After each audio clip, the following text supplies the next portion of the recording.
Welcome to this week's edition of Conversations from the Trenches. Today, we're going to be talking about a topic that is rather offbeat. It is unusual. It's unusual in the approach we are taking, but at the same time, it's a topic that is of crucial importance in our present world. We're going to be talking about mental health as seen, understood, explored through the lens of nutrition and physiology. And I have with me once again Deepa Kannan, who is an allied functional medicine practitioner. See, Deepa, I got it right this time. Deepa is a yogini. Deepa is the founder of two communities dedicated to holistic health and well-being. One is the Fight to Thrive, and the other is a Sleep Whisperer community. Deepa is also the host of an excellent podcast called the Sleep Whisperer podcast. Today, I'm going to take a moment more to urge anybody and everybody who's listening to this live, who will listen to this live, to check out these communities as well as Deepa's podcast.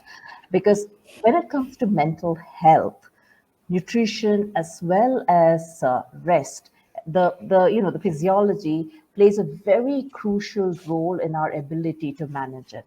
And Deepa's communities as well as her podcast have excellent content as well as deep knowledge on how we can help our bodies and our minds through rest and food and nutrition. Deepa, welcome. Thank you so much for joining me. Thank you, Rekha. Pleasure to be here again. And I think this is, as you know, I've been urging you to have this conversation for a very long time. It's very close to my heart. And I think that the reason I urged you is also there is a gap in traditional model of care in mental health, and which is why I'd love to get that message out. And I think as we should all be advocates for our own mental health and for anyone else that we care about, whether someone's on medication, not on medication. I know we're going to jump into all of this, but I think it's imperative that we have this conversation and more as we go forward. Absolutely, absolutely.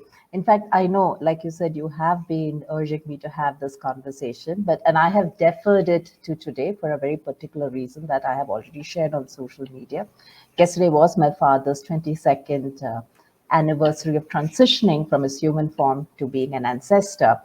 And while he lived, he had a very turbulent life. He had a problem with alcoholism, and after his transition, when I had to heal our relationship and I had to heal myself, I had to confront this very real possibility that he had a mental health challenge, probably a serious mental health challenge, which was never diagnosed, which was never looked at. I do remember there was one time when he went to a psychiatrist, but he got medicated, and that did not go well at all. But back in the 70s, back in the 80s, back in the 90s, mental health was not a word people even used. People were terrified of using the word mental health because there's always a thought process of, oh, we have to commit them. We have to, that there's this whole perception of electrocution. There was this very archaic perceptions, and therefore people never spoke about it. From then to today, mental health has become a more acceptable subject and a topic of conversation in the mainstream, which I'm very glad because I am myself an anxiety warrior. At different times in my healing journey, I have gone through depression, I have dealt with PTSD, and I've dealt with anxiety. And while I have a very deep interest in mental health, the one thing I have noticed is that in my management of mental health, I have noticed that diet, food, nutrition, rest plays a very critical role. And there isn't much conversation that happens about it. Like, I have never had a therapist tell me about any of this. I have not found too many resources about it. I have, I'm just going to get a little granular here. It took me multiple panic attacks to understand that coffee had a bearing on my anxiety. And, for somebody who had anxiety, to have 4 cups of coffee before 12 in the morning, that was a recipe for disaster. And to actually go from that to having maybe a cup of coffee as a treat once a month, provided my anxiety is manageable, it was a huge journey. And I know there are many of us who are, learning to manage our be it anxiety, be it depression, be it bipolar, be it whatever mental health condition it is, it's a trial and error process. And that's why when Deepa once, messaged me and said, you have to talk about the physiology, the physiological root of mental health, I was extremely intrigued because I've never seen that come up as a conversation, as a key conversation, either in the diagnosis of mental health or in the management of mental health. So, just saying this much, just setting this context, and I think this context is important because I'm coming out here and saying, I have a mental health condition that I manage. I have had a journey, and I know from experience that the journey of getting a diagnosis and then learning how to manage it so that we can just be functional is a huge and difficult and a painful journey. So I am really hoping that this conversation with Deepa will help us claim some of our agency in the way we can be functional just by knowing more about nutrition and the physiology. So Deepa, you mentioned that there's a physiological root to mental health, which must be considered at the stage of diagnosis. Can I invite you to tell us more about this and tell us a little bit, help us understand this more?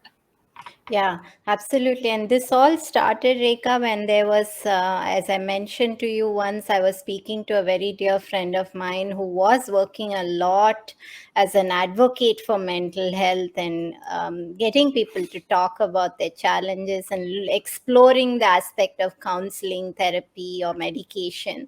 And then when I asked her, so what are the parameters that are looked at before you're diagnosed, be it anxiety, be it depression, bipolar, any serious mental health condition?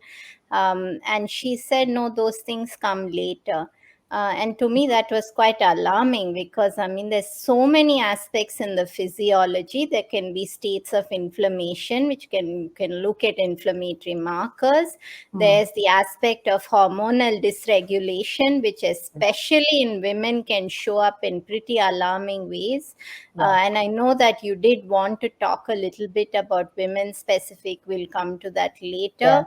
yeah. And definite nutrient deficiencies, which can play out as if it's serious mental health symptoms and Mm, conditions, when in fact they're just nutrient deficiencies which need to be corrected. And of course, when we look at all of these aspects, there's also the fact that many of them interplay with each other. mm, When there's nutrient deficiency, there can be raised inflammation. When there's higher rates of inflammation, or if someone's consuming an inflammatory diet, they can be more predisposed to being robbed of certain nutrients, because mm, that's how the body behaves in a higher state of inflammation. mm, And then we also have to just consider, um, is someone getting a holistic approach? Forget yeah, nutrition. mm, Even they're looking at diagnosis. I yeah, mean, is a psychiatrist looking at all of these blood yeah, work before diagnosing somebody? That's a serious injustice to somebody who's yes, having yes, any mental health symptom or condition, right? Because yeah, and I know you asked me this question as well, which we can come to later, that what are the repercussions of someone not being looked at in these parameters when they're yeah, put on medication? That's another area as well, because yeah, obviously they're going to run into problems at some point. I've seen a lot of women health practitioners themselves, mm, and I say this with a stress, Rekha, just to bring more importance to the fact that this is existing even in a healthcare space, yeah, where there's health yeah, practitioners who say that they've been on antidepressants for the last 10 to 12 years.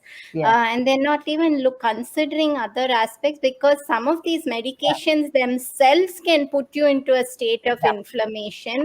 The yeah, medication themselves are a load on the liver, which yeah, means they can get predisposed to developing fatty liver condition, which yeah, then triggers a dysregulation in estrogen, progesterone. I mean, there's so many interconnections that we really need to bring a serious eye into this right at the diagnosis state. How can we do this?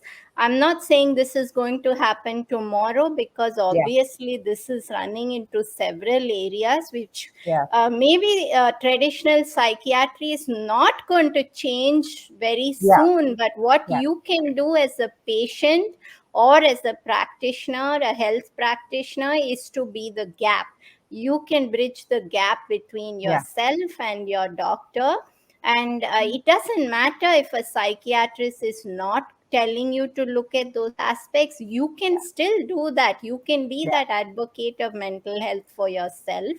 Yeah. And you can start to do a little bit of work. No one's going to tell you not to eat healthier. I mean, you can Yeah. do these Yeah. things for yourself on the side, but you must consider these aspects. You make a very important point, Deepa, and which is about claiming our agency. And one of the things that happens with when we suspect mental health, when we just suspect a mental health situation, is first of all, there's still a lot of resistance in accepting it. I know myself that despite I'm a very vocal advocate, but in spite of which I always tiptoe around the word health and I keep saying mental well-being, mental wellness vis-a-vis mental health. You know, there is a lot of inherent bias that we have to ourselves work against. And then it comes to getting a diagnosis, getting a reference, there's just so much of fear and stress around this whole topic of getting help.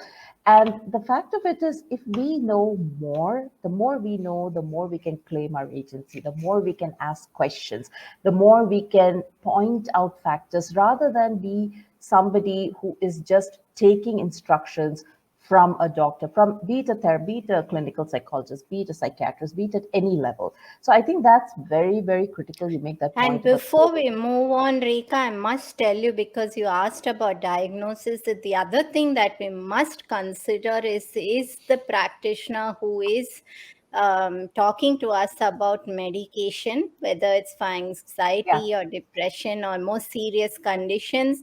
Are yeah, they letting us know about the pros and cons of the yeah, medication? Now, yeah, we need to be, as patients, as users, that's what is informed consent, right? That yes, you have been told all aspects of medication before you yes, choose to take a decision. Now, yes, if you have been told everything and you feel that the positives far outweigh any potential negative, and you're able to bypass any potential side effects, yeah, then absolutely. I mean, if it's yeah, going to make a difference in your life, we are not anti-medication. We're just talking absolutely, you about informed consent, and that's very, absolutely, very critical. If to be given medication, and most often this is what is happening, especially in India, is that yeah, young girls, and then they put on these medication. After a while, they have no clue. They don't know how to get off. They don't yeah, have any idea of the repercussions and the side yeah, effects of what it's yeah, creating within them. And then that's not fair, right? As we absolutely. must be given that information. No, Deepa, the fact of it is you make a again, that's such a crucial point about informed consent because a lot of doctors, a lot of medical practitioners, not just in the case of mental health, but in multiple areas, do not give us the whole information. And if you are somebody who will go out and seek that information, then you will find, you will find ways to get it. But that's a long, drawn out process. And the problem is, we often don't have the medical wherewithal to connect the dots and see the full picture. Google is not a medical, it's not a substitute for medical opinion. And therefore, that informed consent is such a crucial point. But I'm just going to come back again, right? And I'm going to ask you to help us get a little more clarity at a granular level. Like when we talk about, we've talked about inflammation, we've talked about nutritional deficiency. There's these words are so widely used that they are words, and for somebody to understand, it takes a little bit of again, we go through that whole iteration of trial and error. Can you give us an example to help us understand how perhaps inflammation or maybe a nutritional gap can be perceived as a mental health challenge rather than a physiological challenge? Can you just give us an example so we understand this as just lay people? I mean, first of all, Rekha, they're all connected, right? It can Right. show up as a mental health symptom. It can also show up as a physiological symptom. Yeah. So it doesn't mean that one is independent of the Yeah. other, right? So it could Yeah. show up as multiple. But usually that you will know that there are signs of inflammation in symptoms such as anything ranging from skin condition, Mm, anxiety, mm, feeling irritability, irrational PMS, where you just think, you assume that's the way it's yeah. going to be, or that's the way Yeah. it's meant to be. Yeah. It can show up as just having severe sleep issues. You're just Yeah. not able to wind down, Yeah. and you're not able to have resilience to stress. So let's say we're Yeah. all exposed to stress, but then Yeah. when something tips us over, and then we're not able to come out and rebalance. In a typical scenario, we should be able to come back to a state of Yeah. balance a Mm, few hours or a few days after an yeah. episode of high stress. But if Yeah. we cannot do that, then what's going on? So those can Yeah. all be interlinked with inflammation and nutrient deficiencies. But you can actually be looking at inflammatory markers as well Mm-hmm. on a regular basis, because if you are doing something as a monitoring your labs even once a year, looking at inflammatory markers such as CRP or ESR or homocysteine, then you just know that there is something happening there, and you can then approach somebody for further care. But Mm, inflammatory, I mean, when you said how can we differentiate, it's really not, we cannot separate the physiological symptoms and the emotional or mm, psychological symptoms. mm, Inflammation can be anxiety, inflammation can also be pain, mm. inflammation can be swelling in the body, it can Yeah. be chronic fatigue, it can be, I mean, Yeah. just about any part of you. If you ask me to break that down into the smallest thing, Rekha, I would say that you'll know the body's in a state of chronic inflammation when there are two things going on. One is that you're falling sick too often, Yeah. getting a viral or a gut infection. And this is something that people just assume that, oh, I just have a viral, and it's every Yeah. 3 months you're having a cold. That's something that's showing there's something going on with the immune system. Mm, And so you're falling ill all the times. And mm, two is that you're generally having any kind of symptom, be mm. it psychological or be it physiological. If the body is not in a state of dysregulation or inflammation, you will not have symptoms of any kind, and you will be able to go through even 2 3 years without getting a viral or a cold or a fever. So Deepa, I'm going to now ask you a question here. And the reason I'm asking you this question is because, at least in India, a lot of us go to a lab and get a test done. And, usually in most of these labs or the hospitals, either the doctor will recommend, depending on what works for the hospital, or the lab will recommend a package, right? And you don't really know whether you're getting the right labs, whether the lab is processing the right markers for you, right? So can you give us and the reason I say this is because whether it's thyroid, whether it is our blood work or whatever else you look at it, we take what's given to us.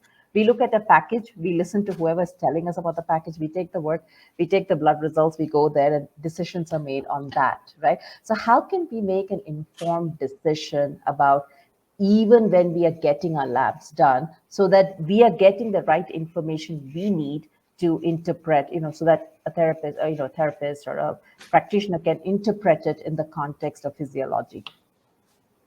That is a tricky question, Rekha, because typically a lot of the labs are not looked at, and it really depends on who are you going through. So, right, and Yeah, because in India there's so many areas, and not just India, mostly all over the world, unless it's yeah, functional or Yeah. integrative circles, the fact is that we're always looking through the narrow lens, right? So Yes. we're either Yes. looking through Yes. a hormone lens or a Yeah. gastrointestinal lens. So Yeah. in order to look through a holistic lens, who do you go to? So if you go to an MD or a general practitioner, some of the labs are not going to be run. They're not going to Yeah. look at women's hormones. They're not Yeah. going to look at testosterone levels for men, Yeah. Yeah. which are very key aspects of mental health and energy Yeah. production. So other than to sound as if I'm directing somebody to my practice, I would say you would need to go through a functional care or an integrative Yeah. care where they're looking at the full picture. Yeah. And the other thing to consider, Rekha, is that in any functional medicine model or an integrative model, the Mm. functional lab ranges are very different from the medical model. So just to give you an example, in Yeah. a medical model, if you go to somebody and your blood sugar is around Yeah. 125, they're going to put you on metformin for diabetes. Whereas Yeah. if you go to and they're not going to ring the alarm bell when you go to them where the blood sugar is at 100. They're just going to say that it's somewhere a little high. If it gets higher, we'll have to start medication. Now, if you Yeah. go to a functional care, what they'll do is that when the blood sugar is a little high, they will start putting the brakes on that appropriately. So the Mm. ranges in functional care is much narrower than in traditional care because they're looking through a preventive lens, and this Mm. becomes very key to all care.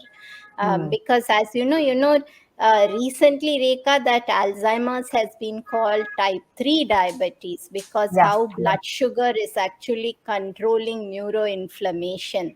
Yeah. And there was a study done several years ago where they were looking at a section of patient population over and tracking them over 30 years, and they found that everyone who had elevated blood sugar 30 years later, large percentage of that population developed Alzheimer's, meaning that if you allow Mm. your blood sugar to be in a state of elevation, your brain is being bathed in sugar, and that's going to Yeah. contribute to neuroinflammation.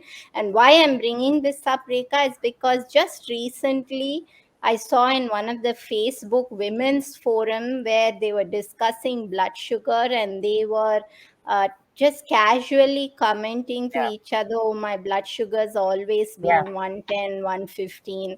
Yeah. First of all, great caution. Please be really careful when you take advice from forums where people don't have scope of practice, because it's a very dangerous thing to do. When Yeah. someone is taking reassurance from you, they might be having several other things going on. I think we need to recognize when we cannot give advice and back off. Yep, yep, yep. I'm glad you raised that point because, further down the conversation, I'm going to go back to this whole concept of everybody being everybody's doctor. Either we are picking medical information and dietary information, nutritional information off the internet, or we are getting it from our best friends rather than a qualified professional. But since we're talking about women, I really want to know, and you also mentioned this earlier on, does physiology make women more vulnerable to mental health conditions? Yes, because we do have our menstrual cycle. The phases are very, Mm. they oscillating, right? So we've Mm. got our menstrual phase, we've got our follicular phase where we're building up the follicle. We have our ovulatory, we have a luteal phase where it's kind of going down and before our menstruation. So we are controlled by our hormones. Mm. Our hormones are regulating everything from our brain, our heart, our bone health, skin health, all of Mm. it. And Mm. this becomes a key point to mental health. Now, we Mm. can look at this in a very simple way when someone says, I have PMS. Now, if we look at PMS itself, Rekha, that becomes a great example, and then we can go into it in a little more detail. But if you look at PMS, notice that the PMS is not the same for every woman, right? For Yep. some, Yep. it's uncontrollable anger. Yeah. where Yeah. for some Yeah. it's uncontrollable, feeling weepy, it can be Yeah. feeling Yeah. depressed, it can be feeling anxious. Now Yeah. this starts to point towards what's happening within the body. Now Yeah. typically, if before we jump into this, I must bring the Ayurvedic perspective quickly because it does provide context for these emotions. And Hmm. usually, if someone is having uncontrollable anger, it shows imbalance in pitta, Hmm. which, if you look at it physiologically, that usually points towards fatty liver, liver Yeah. congestion, Yeah. something going Yeah. on in the liver where there's an improper bile flow, so it's not breaking down and Yeah. digesting fats. Yeah. If it's something called vata imbalance, it can show up as anxiety, unable to wind down, having Hmm. very poor resilience to stress, Yeah. having nervous system dysfunction. Yeah. If it's pitta, kapha imbalance, it can show up as depression, Hmm. brain fog. Usually, they're Yeah. the people who'll also wake up in the morning with sinus clogged up, and they Hmm. say that I have morning allergies. There's no such thing as morning allergies, it's Yeah. just kapha congestion. And when Hmm. you have that kind of tendency to wake up with sinus, that's Hmm. showing that you're not draining out the lymphatic system in your sleep, and Hmm. therefore the brain is sitting in its own cellular waste, and Yeah. this is going to contribute to neuroinflammation. So there is Yeah. all of these aspects as well. So if you take PMS, now these can also show you Hmm. what's happening with the liver. If you're having anger issues before a period, then it's liver. If you're having feeling very depressed, then it can be this lymph congestion. But Yeah. usually what we need to consider is that in a whole, if you look at an overarching bird's eye view, women do show up as severe mental health symptoms when they are Yeah. very low in progesterone and when they are Yeah. estrogen dominant. Yeah. Now, they can also be low in estrogen and still be estrogen dominant. And there are few things that are very key when we consider hormones. One is that gynecologists in India are not checking your hormones. Sometimes they write a prescription to check Yeah. hormones, but they don't know what to do with it. So if you have hormonal dysregulation, they're either going to tell you, if it's very severe, they're going to tell you to be on birth control pills, Yeah. which is again hugely Yeah. detrimental. Yeah. Or they are not going to know what to do with it, and they're just going to give you loose recommendations like eat healthy, get some exercise. Yeah. And it's not as simple as that, right? I Yes. mean, sometimes there's more severe things.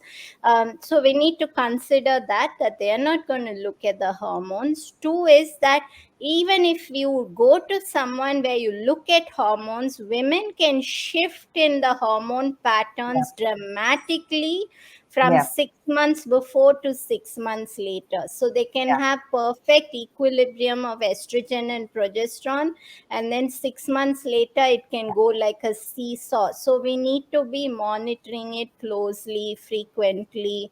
But the balance between estrogen and progesterone is going to be a big reason for why you show up as mental health symptoms or conditions, because Yeah. progesterone is what goes and stimulates our brain neurotransmitters such as Hmm. serotonin, GABA, which is makes us feel as if we are very calm. So which is why after ovulation, if women have produced progesterone, they're going to feel very zen. They're going to feel Yeah. like life is beautiful. Yeah. And the other key point, Rekha, is to remember that if someone is overtraining, running marathons, training a lot, they think that it's not going to affect them because they don't Yeah. want babies or they're already Yeah. past the point. Having a baby has nothing to do with why we want good hormones, right? It's Yeah. going to take care of us. It's not Yeah. about just being fertile and Yes. birthing babies. Yes. That's Yes. a small percentage of women. Not all of us are going to be in that direction. We Yeah. do need to consider, however, that we want to ovulate every month. We want to Yes. produce optimal progesterone because Yes. it's going to make us feel like we are very, very calm. Now, Yeah. the other aspect in hormones is that if women have high levels of androgens like Yeah. testosterones, which Mm. can happen when someone is diagnosed with conditions like polycystic ovaries, Mm. Mm. then that elevated testosterone can show up as someone needing anger management therapy when Yeah. it's actually just the elevated androgens and Yeah. poor liver health. So, right, there are Yeah. young girls who don't know how to control their anger. Yeah. And Yeah. this is not coming because they have poor anger control. It's coming because they're having elevated androgens. Yeah. And the PCOS itself develops for young girls or older Mm. women because they've Mhm. already been estrogen dominant and Yeah. having dysregulated estrogen progesterone, Mm. and because they've been living an inflammatory lifestyle with a high sugar diet, and that's Yeah. feeding chronic inflammation, and Yeah. eventually they tip over into conditions like PCOS. After that, it's a struggle for them to lose Mm. weight, it's a struggle to restore insulin back to its state of balance. So I think Mm. it's really important that we consider physiology in all aspects of mental health. Absolutely. When you speak, I can see that so much of it falls into place because long before I even recognized that I had anxiety and that I was managing depression and it was affecting my functionality, I've also had asthma and I've also had sinus and everything that you spoke about. I've had that whole journey, and I do remember that each of those conditions, whether it was my asthma, whether it was my sinus, uh, there is never, I think only for my asthma, I had a doctor who actually was willing to look at my nutrition, and the bigger picture. But he didn't put me on medication. He just said, let's change your lifestyle. And that was the best thing someone did for me, to set me on a path of changing the way I lived, because automatically everything started to come under control, right? Just going to take a quick moment because I can see quite a few people are listening in. Just want to say a hello to Olivia, who's joining us all the way from Belgium. And he says, I'll dedicate the session to the memory of my cousin and godfather and all the souls who have transitioned having mental health issues. I just want to say thank you for raising that point. Yeah, Deepa. And also, Oliver, I hope I got your name right, but in that situation, we need to also bring awareness to the fact that a lot of times medication themselves can cause side effects like being Yeah. suicidal, and we need to also highlight this in the whole mental health paradigm. Absolutely, absolutely. I have a lot of people who reach out to me just to talk about mental health, and sometimes I'm absolutely horrified when I find out that people have been put on medication but have not been told to go into therapy or haven't been given Yes. the physiological support, right? And one thing I can say about mental health is you need a whole toolkit of intervention as well as support and manage coping strategies and techniques just to be functional. It's not even about being well, it's about being functional. Yeah, Deepa. And yes, Reka, one more thing in that is for every patient to remember for themselves or for people they care about, that when you need a team of the Yeah. psychiatrist, a Yeah. nutritionist, whatever. Yeah. And if any of your team is trying to pitch one against the other and make you Yeah. feel more stressed about that, I think you need to just change the provider, because Absolutely. ultimately they are all working for the good of the patient. So I know, and Yeah. the reason I bring this to light is that someone came to me and she was a health practitioner and she was wanting to look at her nutrition, but she said that I need my therapist to give me an okay to go in the direction. Mhm. So it's sometimes providers don't look at these aspects, and I don't know, is it ego, is it feeling Yeah. threatened? Honestly, if you're a practitioner, you should just want the well-being of the patient. And I just think that as a patient, be that advocate, if someone is making you choose between two sides and making you highly stressed about that, be cautious with that Yeah, practitioner, because yeah. nobody should be putting extra stress on you in space of mental health.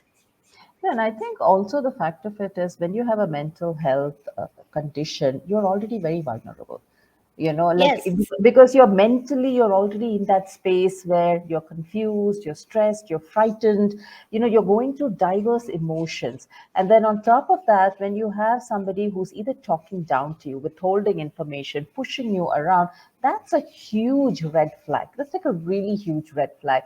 I've seen therapists psychiatrists who have medicated people and then just let them loose, just let them free. They've gone on 2 months vacations, not even not even given any, have not made arrangements, not given any information about tapering it. What do you do when because even going through with your medication, getting used to it is a process. It's not always that it's not like a paracetamol, you have it and you're feeling better the next day. You have a process of getting used to it, and you need your team to work with you on that.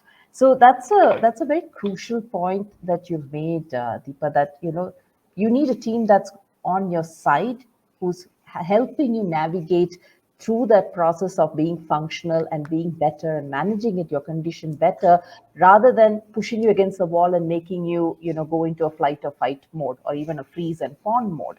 Actually, to come to think of it. And in fact, in that area itself, Rekha, we need to look at, one is that are we considering medication? If so, Yeah, have we done the right diagnosis to be yeah, yeah, then saying I need the medication? And before, as I said, before diagnosis, you should be looking at parameters such as iron levels, such yeah, as estrogen, progesterone levels, yeah, inflammatory markers. Now, yeah, let's say there's no other way and you've done everything, or you just need the medication at that point in time. If you do go down that path, I would say two things. One is, first, always get the full information about any drug that yeah, you've been prescribed before yeah, you take it. Two yeah, is, if you do decide to go on any sort of antidepressant or mental health medication, please do still consider looking at a holistic practitioner who can offset some of the side effects, yeah, because medication can have really damaging side effects on the physiology. As I mentioned, one of the yeah, big things is on the liver. It can cause yeah, fatty liver, it can lead to yeah, the bile not flowing well, and then that's yeah, going to then tip into so many other aspects, including things like elevated LDL, elevated triglycerides. Then you go into that loop of needing a statin, then that yeah, statin is going to trigger something else. So it's going yeah, to go into this ring of interconnection. So even if you're on medications, always yeah, look at a holistic approach, and always try and understand what each medication can. There are medication which can induce certain nutrient deficiency. For yeah. example, a simple metformin for diabetes is known to deplete B12, then someone needs Mm, B12 injection. Like this, there's a host of nutrient deficiencies which different medication can in turn lead to. So always consider those aspects, and consider aspects on physiological impact on the systems within the body themselves. yeah. So, Deepak, what are the common nutritional gaps that anyone who is either managing or thinks they have a mental health condition should be aware of, when they are in the process of getting a diagnosis? Yeah, for sure. One is a key nutrient, Rekha, is vitamin D. Now, this is Mm, a very tricky area, because one of the things that usually happens with vitamin D is that there's a standard mode of care in Yeah, India yeah, when yeah, across all different speciality is that you're given 60,000 IU, which is yeah, the high yeah, dose sachet once a week for 8 weeks. Now, if yeah. someone has severe liver issues, when they given this high dose of vitamin D, because it's a fat soluble vitamin, it's going to go and congest the liver even further. Mm, And they'll find that the day they take this high dose of vitamin D, they lose sleep completely, and it mm, can mm, show up as severe anxiety bouts in the middle of the night because the mm. liver is in such a state of stress. So when Yeah. you're looking at vitamin D, first of all, are you at optimal levels? And when we say nutrient deficiency, we must consider there's a world of difference between just acceptable levels and optimal levels, right? Yeah. So that's a world of difference, and really that's a whole conversation in itself. Yeah. Then if we look at vitamin B12, because B12 is definitely a key player in mental health, so is iron. Now Mm, B12 and iron are go hand in hand, and the reason for that is that they're both interlinked with absorption via the gut, via, so if somebody is taking antacids, popping them like candy all the yeah. time, they're not Yeah. going to absorb B12 or iron. And these go together and they combine with the third critical aspect of mental health, which is protein. So Mm, protein, B12 and iron go together in the health of the gut. And if the gut is unhealthy, and so please, as a warning, don't take antacids forever. If you're given 3 days with an antibiotic, that's it. There are yeah. people who are taking them for 2 years and thinking there's absolutely nothing wrong with Yeah. that. It's really very damaging. I've seen young girls whose parents have given antacids and then they've got these low iron levels going on for the next several years. So iron, B12 play a key role in mental health. So does omega 3. And I Mm, know this is a tricky conversation. I want to bring attention to it, even if someone is a bit ruffled by what I'm about to say. And this is that plant based diet, when they are done improperly, and I'm saying that in quotes because a yeah. lot of time that friends are advocating, there's a big plant based movement going on. And this is not to say it's a bad diet, Rika, Yeah. because I'm just saying that if you are being urged to go plant based by a spouse or a friend, please don't Yeah. do that in a rush. Do it after your own research of the subject.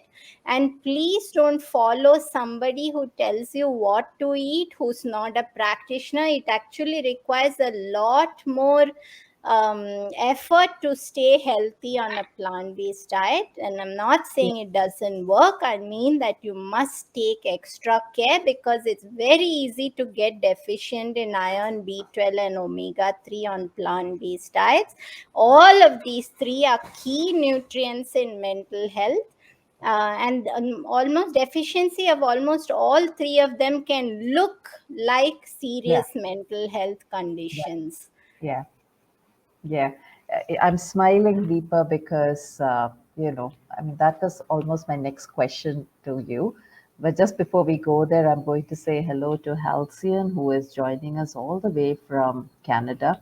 And Halcyon says, such a great conversation, very educational, and really appreciate the guidance regarding holistic approach to mental health and the connection between physiology and mental health. Halcyon, thank you so much for joining us. As always, you just make such key weigh-ins on our conversations, and you lend a lot of what do you say, gravitas and seriousness and depth to what you're saying. So thank you for joining us. Now, Deepa, back to diets. Okay, I know you just touched upon plant-based diet, but over the past few years, we've been seeing waves of diets. I think we have a buffet. It's like a smorgasbord of diets, right? I mean, there's the keto, and then there is the southwest or southeast, and then there's like, of course, plant based, and then there's low carb, low fat, high protein, gluten free. Somewhere in between, we have people who want to do ancient grains. It's almost as if like every day there's something new that's coming up, and it's become quite trendy. The I think at a certain level, I find this a little worrying, Yeah. because I think it's almost become aspirational for people to be on some sort of a diet, and they're talking about it. The latest one that we hear is intermittent fasting. Everybody is doing intermittent fasting, and people are having conversations about the window and all of that stuff. Uh, my question here is, I'm usually very skeptical when someone recommends a diet to me. And the reason I'm very skeptical is because I, I do not want to lose functionality by triggering my anxiety. It's as simple as that. And I want to understand, how do these diets have an effect on our emotional and mental health? Or, do you think they cause nutritional gaps that can present as a mental health or an emotional health condition? I would love to hear what you have to say about this. I mean, there's so many nuances to this, Rekha, because first of all, you mentioned so many diets, so I don't know where to begin. And each of those warrants some level of discussion in themselves. Yes. But first thing, I think we can start up by saying that some of those diets that you mentioned, like keto or maybe low carb, high fat, anything like that, it could just be that it's a therapeutic diet which should Yeah. be done under the guidance of a qualified practitioner. And Yeah. usually therapeutic diets are meant to be done short term, so they're Yeah. meant to be done for say 6 to 8 weeks as a way to lower inflammation in the body, where you're removing certain things and you're trying to get the body back to a state of balance. Keto is a great example of that. Yeah. um, most most therapeutic diets, especially diets with remove a full group of macronutrients or reduce it Mm. substantially, can in themselves induce certain nutrient deficiency, which only qualified practitioners would know. For example, if you're on a keto diet, you could lose electrolytes. So how do you offset electrolyte loss? So it's very Mm. important to do it under the care of somebody. Intermittent fasting is something that is not truly a modern diet. It was part of many, many cultures, and a lot of cultures did have those forms where, by default, if you had a brunch at 10 and a supper Yeah. by 5, and then you were fasting from an early dinner, Ayurveda them itself does recommend that you stop eating by Yeah. sunset and then you Yeah. have this long window, and it's really quite good for gut health. But Yeah. you're right, this whole emphasis on everyone's pushing as if it's a medal of honor that I'm now doing Yep. 18 Yep. hours. Yep. Oh Yep. no, you're just doing 15 hours. That's not Yep. going to do anything for you. Now, that's a dangerous trend, because Yep. these are not qualified people. And I think I mentioned to you outside of our conversation that I only bring clients to intermittent fasting 6 months after I've done Mm. substantial work on their body, Mm. repairing the systems, correcting Mm. nutrient deficiency. So it's something which is a sustainable diet long term, but only if the person is in a perfect state of balance. So it's not Mm. that if someone is struggling with anxiety and depression and having Yeah. nutrient deficiencies and inflammation, I would never start there. Maybe there are practitioners who do that. But I must bring attention to one more aspect here, is that a lot of times today you see practitioners who follow a specific diet. For example, they will say, I'm a plant based practitioner, or I'm an intermittent fasting coach.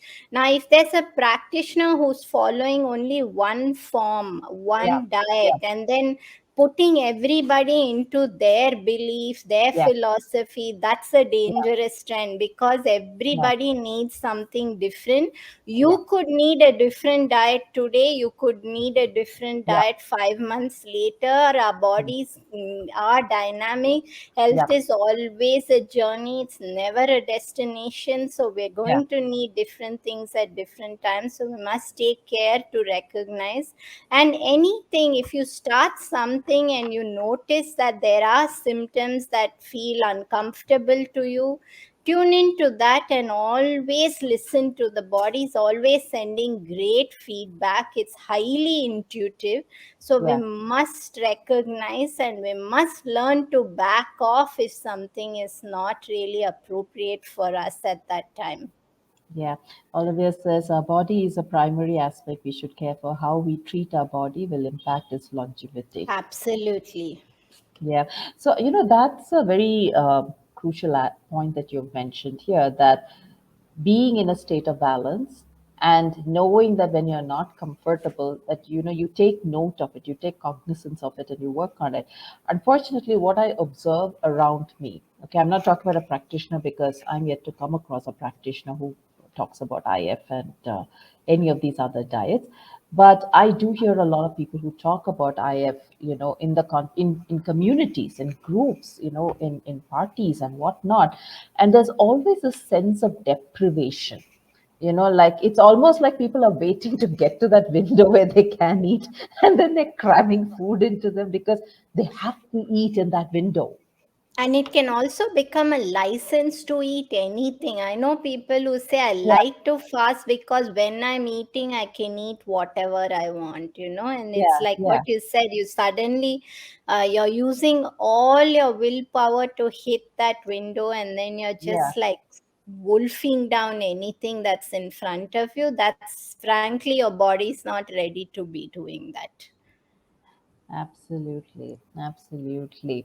So, Deepa, before we sign off, we're almost close to an hour, but before we sign off, I have one last question for you, which is how can we give us some suggestions or ideas on how we can eat to nurture our bodies, to be in a state of balance physiologically, and in the process support our mental health, be it through food, be it through rest. Give us some takeaways that we can implement. Yeah. Yeah, absolutely. And I'm sure this is very unique to each person. So let's look at it from what can be safe and comfortable for Yeah, everybody yeah, without being under somebody. The first is, no matter what diet you are on, whether it is keto, low carb, anything, just make sure that it's plant powered. And that means that just make sure there's a ample non-starchy vegetables, range of colors on your plate, mm, irrespective of the diet. Now, typically this might happen by default if you're on mm, a plant-based diet, but I also know plant-based diet which can become highly processed, where it's more yeah, croissants and cheese muffins, and that, I mean, vegan cheese muffins. And I must mention this here because on mock meat, on the the mock talk, meat. yes, in fact, those are the most toxic foods Yeah, on the planet: the mock yeah, meat and the yeah, vegan cheese. So in India, if you go even to the best store, I'm talking about gourmet stores like Nature's okay, Basket, right? I don't know if it's okay to mention in. I mean, it's obviously not their brand, but there's this yeah, entire brand of vegan cheese. You go into the label of every one of those, and it'll mention an ingredient called carrageenan. So mm, please go look up on how toxic carrageenan is, because it's highly inflammatory. So if you're trying to replace and go vegan because your philosophy is advocating you, and you're moving into these kind of inflammatory paths of vegan diets, that can be dangerous. So if you keep it whole foods and keep it fresh food at home, then it can yeah, be very helpful. yeah, So one is plant powering. So no matter what the diet, really add a lot of colors. And why I'm saying that is, there's nothing like antioxidants, right? On a mm, mm, regular basis, we are constantly producing free radicals when we are converting food into energy in the cells. And yeah, the free radicals are what cause us to go into a state called oxidative stress, where it's basically a fancy term for the fact that our cells are sitting in their own cellular waste Mm, and our cells are dying fast. So it's the opposite of longevity, which means mm, that we're aging. So our brain is aging, our body is aging. So yeah. if you want to mop up the free radicals, the simplest way is powerful antioxidants. So these Mm, richly colored vegetables on a daily basis. mm, Two is to keep your gut really healthy. And I yeah. know this is a very tricky term because in the functional world, we've got all this focus on fancy gut testing. I know Yep, that a yep, lot of my yep, yep. colleagues themselves focus on GI map, lot of fancy gut Mm, testing and looking into pathogens, treating pathogens. Yes, at some point, certain people may need that, but if we go back to the old Ayurvedic wisdom of keeping the gut healthy, it yeah, just goes back to eating 3 meals, not eating five, not eating eight. yeah, The dangers of eating every 2 hours, don't even get me started because it's so popular in India. But eating 3 meals a day, and the key way to ask yourself at lunch, if you've eaten breakfast and you come to lunch and you don't have hunger, it means that you've either overeaten, you've eaten the wrong foods, or your gut is healthy.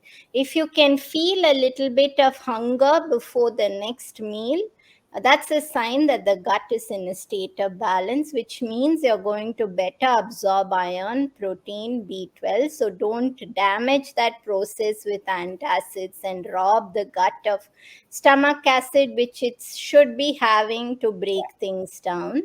yeah, So state of the gut, and I think Oliver put a comment right now on the breath and slowing down and sleep. That's critical because yeah, it's our ability to shift into a parasympathetic state. And let's talk a little bit about vagal tone, right? When we yeah, say there's all these fancy therapies out there for vagal health, and but vagal tone, so vagus nerve is just the connecting nerve, it's our largest nerve. And it's connecting in our embryo. We are two parts, the gut and the brain, and then as the embryo develops, the gut moves, the enteric nervous system goes to the gut and the brain goes, so they're connected via the vagus nerve. And one of the best ways to keep the vagus nerve healthy and what is called vagal tone or good vagal tone is the difference in length between your inhalation and your exhalation. So if your mm, inhale is 4 counts, your exhale should be 8 counts. it counts. And Yeah, this is a sign. And why I'm saying this, Rekha, is that the best of smart watches have these settings on them which says breathe. So you click the breathe and it tells you to slow down your breath. And I've counted it and they programmed it in a way where the inhale and the exhale are the same length. Now, this is not going to show you good vagal tone, right? So all I suggest is sit quietly, count 4 counts yeah, inhale, 8 counts exhale. That's it, yeah, age old yogic wisdom. But this is how you get good vagal tone. yeah, It's the longer the difference between the exhale and the inhale, the more your ability to shift from sympathetic to parasympathetic, which means when in yeah, stress, you can feel it, your body can react to it, but it also knows how to calm down and reverse the effect on the physiology, rather the negative effect on the physiology once the stressor is over. yeah, absolutely. Absolutely. Actually, it's very interesting that there's a, that you mentioned breath because there's such a focus again on breath work now. Breath work is such a fundamental tool in managing emotional and mental health, and one of the quickest ways to break a panic cycle or any overwhelm, any upward spiral is to use the breath and leverage the breath. But what you talk about taking, making sure that the exhalation is double or more of the inhalation is also such a crucial aspect because there are so many different types of breathing, breath work, and techniques that are put out there, and not every one of them have the same effect. You know it when you try it, And it right? can be dangerous too, Yep, yep, Reka, yep. because there's so many. courses out there, Yes. Yep. spiritual Yep. lineages doing courses where you're being told, even if you have blood pressure, do bastrika, do kapalabhati, and these are all so dangerous Yep. because it means someone is already in a state of sympathetic dominance, and then you're Yeah. doing these powerful activating breath, Yeah. and it's just going to put you into a further sympathetic dominant Yeah. state where Yeah. you'll have elevated heart rate, the Yes. flutter in Yes. your heart. And I Yes. think it's really, we need to stop believing if somebody is a god man. We need to stop believing if somebody is Yeah. recommending loosely. We do need to go back to anything which is ancient wisdom. I Yeah. mean, in Yeah. no traditional lineage of yoga they will Yeah. recommend you to be doing bastrika and Yeah. kapalabhati when you're in a Yeah. state of stress.